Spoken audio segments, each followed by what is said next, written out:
Hi folks, welcome back to the channel and happy Boxing Day as well. I don't really know if anyone watches YouTube on Boxing Day, but we're here now. Sunday is just the day that I always like to upload my videos, and it just so happens I'm recording on Christmas Eve, so the 23rd. The weather has just turned horrible, but we've just passed the winter solstice. Days are just starting to get longer, so I'm very pleased about that. And I'm just looking forward to a really restful Christmas. I hope you've had a lovely one. I've moaned a lot on the channel recently about work, and it's just been a really awful period, to be honest. I've been so busy and so tired, and it's one of the main reasons I've not been up on the plot. I've basically spent winter so far hibernating wherever I can, and that's been nice, but it's been really nice to come up when I can and get a few things done on the plot. So today I'm just going to give you a little tour around and show you what I've been up to. I really hope you enjoy. So let's venture out into the rain and the drizzle. Now, last month's video pretty much, it was absolutely ages ago I actually put a video out. But that last video was all about the winter to-do list and kind of looking around at everything that needed to be done. And lo and behold, I have actually done a job that I said I was going to do.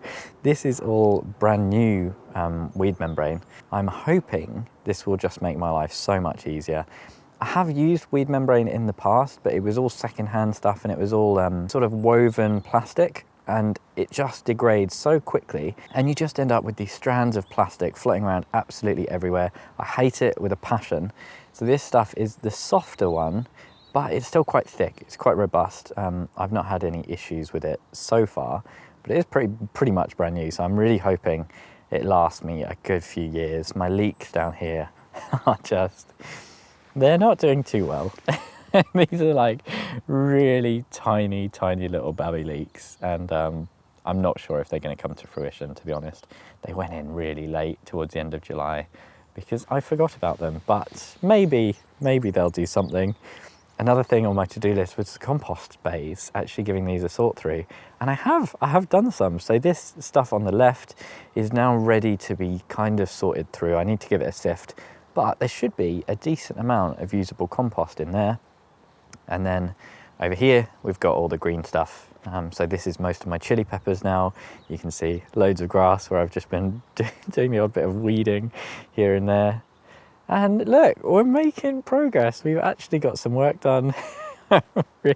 Really pleased, because it's just been so hard to get up and find time. And it's really nice, you know. Just before I came out, I had a look at last month's video, at my last video, and I was quite pleasantly surprised. I was like, oh, actually I have done a few bits. This bed, still looking a bit sad. This is going to be my last remaining path. I want to have a nice path through here. And in fact, I'd completely forgotten that I was going to dig out this path. So that's still something that I should have on the to-do list, really. I did get into the netting here a little bit earlier today and give this a weed, because it's quite a lot of work to keep on top of that, make sure it doesn't get grown into with all the grass. This netting does need replacing though, because there's a gigantic hole here, but it does mean we can see our lovely healthy broccoli plants. My purple sprouting broccoli looking really nice. One of the plants died, which is a bit of a shame, but I think we should still have plenty. There's a real gap here. It looks like this is where the plant died, but I think I just got my spacing a bit wrong. The actual dead plant is right down there. All the marigolds and everything has died off now with the frosts that we've had. And there's this path as well, which I'm going to be completely honest with you, I forgot that this was on my to-do list for this winter. I was meant to dig over these two paths and convert this into another huge bed like I've done on the other side. And I just haven't got around to it. This bed needs completely digging over, I think. Not digging over, but just hoeing over. My cover crop's really unsuccessful, so that's still on the to-do list. But I have made some progress over here on the L-shaped bed last week. I keep wanting to say last week. No, in my last video, this was absolutely really overgrown. So it's nice to have that a little tidied up. And the same is true for the strawberry bed. Look at this. This was so completely overgrown. All you could see was these tufts of grass. And I've taken out a few. These strawberries were really like too densely planted. These are my alpine strawberries. You can see they're still flowering. They've gone black where they've been frost touched.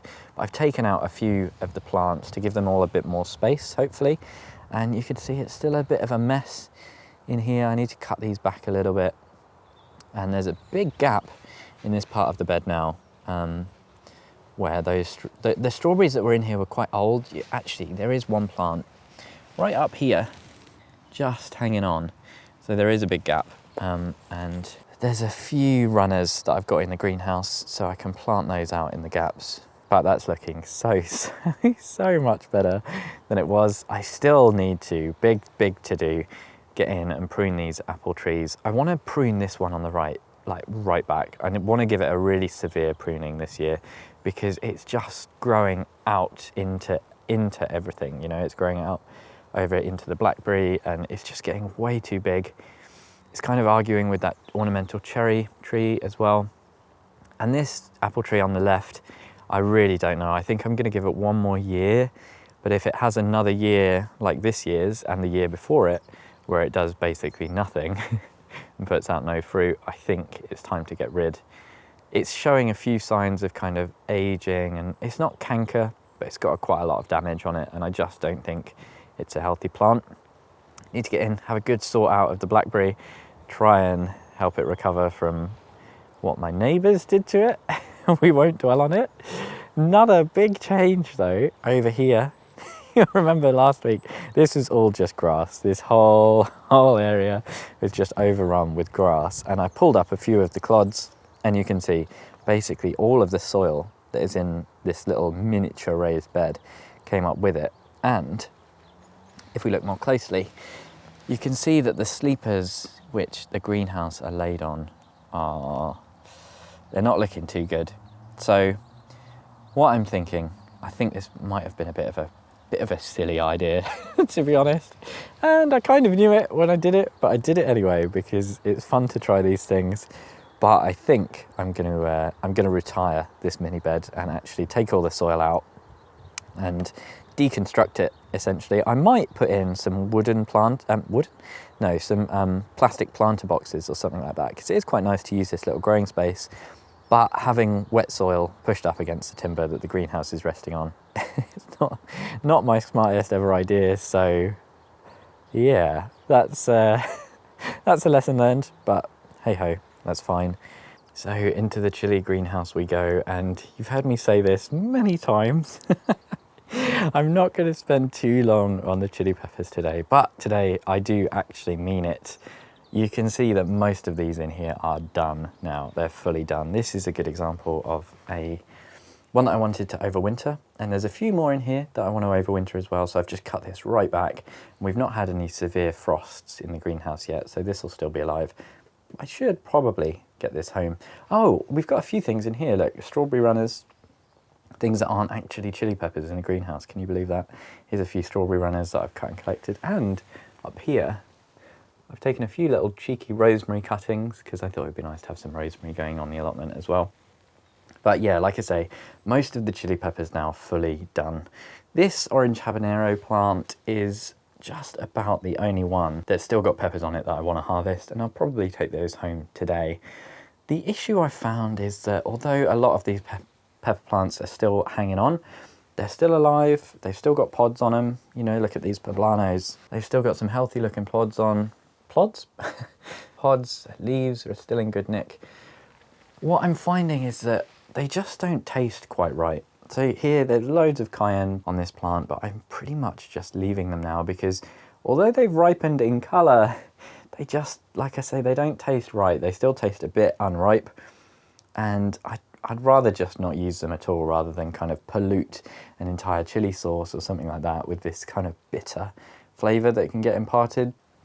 But speaking about chili sauce, I have got so much on the go at the moment. I think I've got 6 different fermentations going, and just the other week I made the nicest sauce that I've ever made to date. Quite a lot of my chili sauces have been kind of just not great, you know, they're kind of like 6 out of 10, and I've been trying to, you know, research and crack a few recipes, and I finally did it with my Sugar Rush Long Peach sauce. And I'm so glad I did it justice because that is a pepper that I absolutely adore. And I've just made this delicious cooked hot sauce with actual peaches and a few herbs, and I flashed a little recipe up and some pictures because I'm just so proud. It's so nice. I've given quite a few away of those, and I've given away quite a few of those at Christmas. So it's just been really lovely to have a sauce that I'm finally super proud of, and I've still got 6 in the making. So hopefully a few of those will come out really nice as well. So I think it's been a pretty successful year for my chili peppers, really. The amount of hot sauce that we've got on the go is just really exciting. And every time I make one and I'm filling the bottles, I'm really shocked at just how much there is. I did grow a lot of peppers this year, which is kind of obvious, I know. But yeah, I think thinking about next year, it would be really nice to have some tomatoes in the greenhouse again. I think I have missed those, and there's no way I'm going to be growing this many chili peppers. I've got a lot of seeds though, so we'll see if I actually hold true to that or not. But it's going to be time to start actually setting those seeds soon, and that'll be coming soon in another video, I'm sure.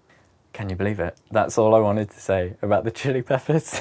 We've covered the chili peppers in record time on the channel, and that's just the nature of the changing season, I guess. These are really ready to all pretty much go in the compost now, which is always a bit of a bittersweet time. But, you know, it's just, I love coming up here. I've got so much more energy now that work is finished, and it's just been wonderful. Before I started filming, you know, I was doing a little bit of tinkering around the edges, and it's just, even on a grey, drizzly day, it's just wonderful. And we've passed the winter solstice. I'm thinking about what seeds I'm going to be growing next year already.